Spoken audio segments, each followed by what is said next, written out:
Hello everyone! So today we're going to play around with an anime-style image generation model called Zanime. Now, this is a full fine-tune based on the Z image base model, and it really enhances the aesthetics and diversifies the styles for anime image generation. So shout out to the community creators. They've actually built all-in-one type files for this too, which you can check out in the link in the description below. So we're going to play around with this model for creating anime, cartoons, comics, manga-style image generation. You can do all of that with this model. And the good thing is, because it's based on Z image, it generates fast. It's not going to take you 50 steps to generate one image or anything like that. Now there's a few different model files you can choose from. It mentions here that there are BF16 and FP8 models. There's a base model and also distilled models. The 8-step or 4-step distilled models. You can also apply them the same way as the normal Z image model, which means using the base model and running the distillation LoRa on top. That way you get more flexibility with different combinations, right? Stacking up different LoRas to run the model. For text prompts, natural language works best for this model, same as Z image Turbo. How you install and download these files is exactly the same as before with Z image or Z image Turbo. You put the diffusion models in the diffusion models folder.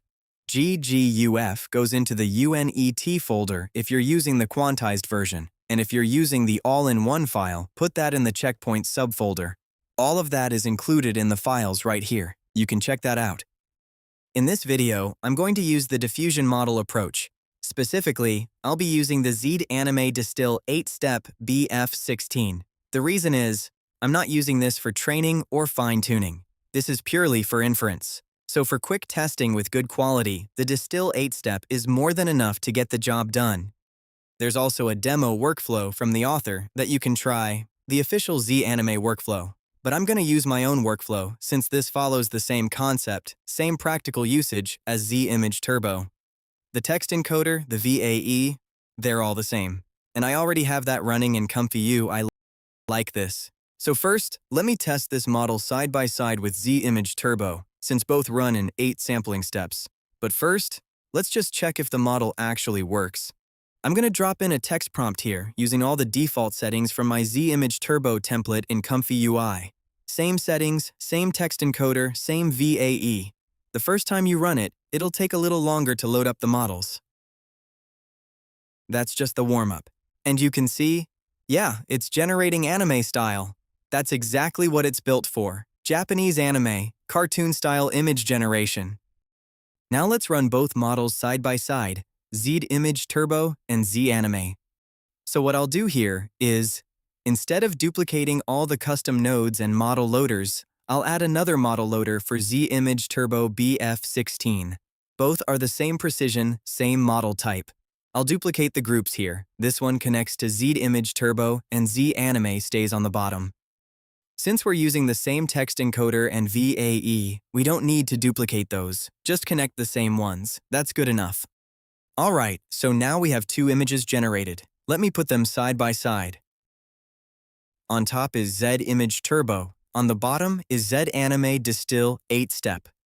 Now in theory, both Distill 8-step models run the same sampling steps, the same heavy lifting. And you can see, the overall image structure is similar, but the anime aesthetic has clearly been improved with Zanime.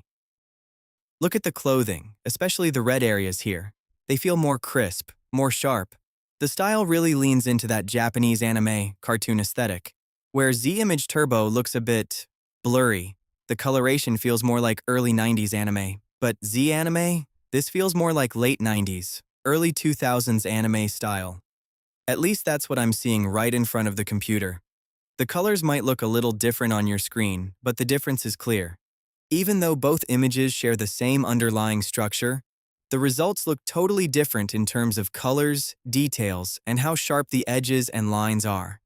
The drawing style itself is different. So, let me test one more text-to-image prompt, and this time, let's have some fun with it.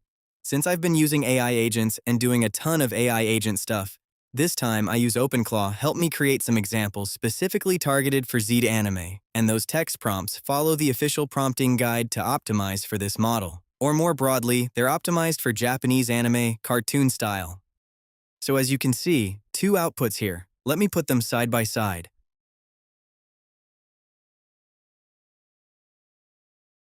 On the left, Z-Image Turbo. On the right, Z-Anime.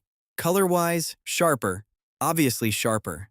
And the way it presents the Japanese anime style, it brings way more atmosphere to the image.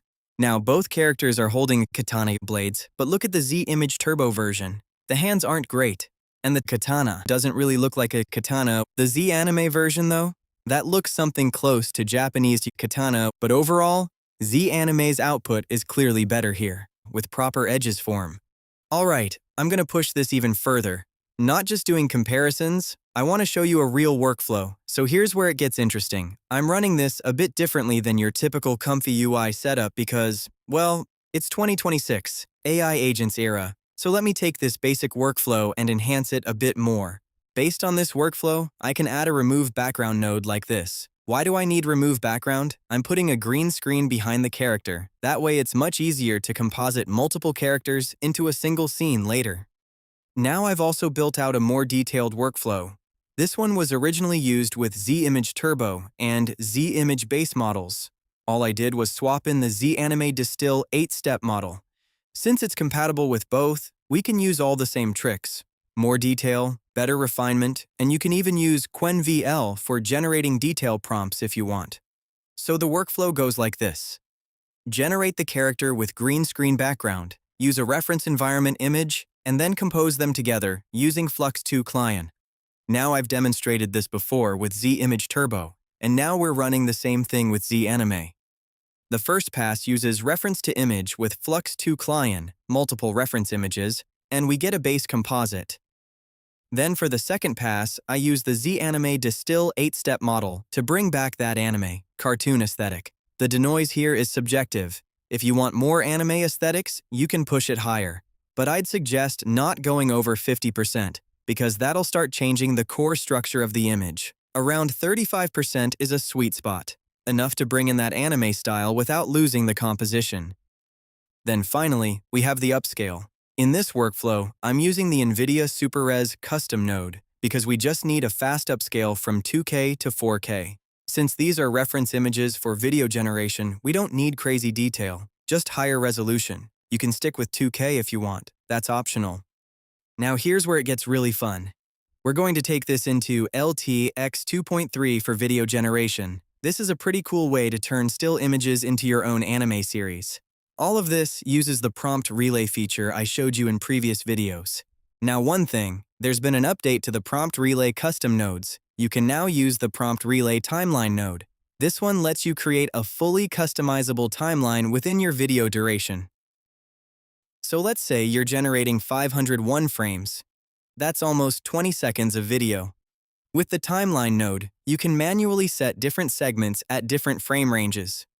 Compare that with the old prompt relay encode node, the first version I demonstrated. That one automatically creates evenly spaced segments throughout the entire frame count.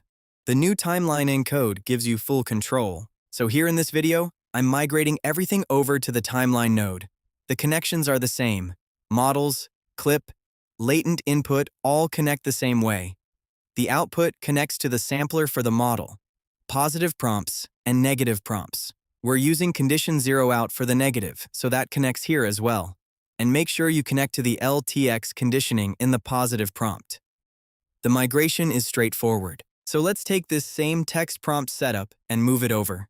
Currently we have kind of a messy setup using the pipe character as a separator in the old node. I can see we have 3 segments, so going to the new timeline node, I'll create 3 segments. Let's say I'm generating 15 seconds of video. That's about 361 frames. Throughout that duration, I can adjust each segment's length manually. Here's the 3 text prompts for each segment. So I'll migrate those over to the 3 sections in the new node. And now we don't need the old node anymore. Make sure everything is migrated to use the timeline feature. Next, since we have multiple scenes, we can use different keyframes at different frame indices. In LTX, this works through index-based keyframe injection. You set the total frame count, and you can inject a specific image at a specific frame index. So let's say index 0 is image 1. That's the start. Then at index 120 or so, it transitions to the second image, and at index 240, the third image kicks in.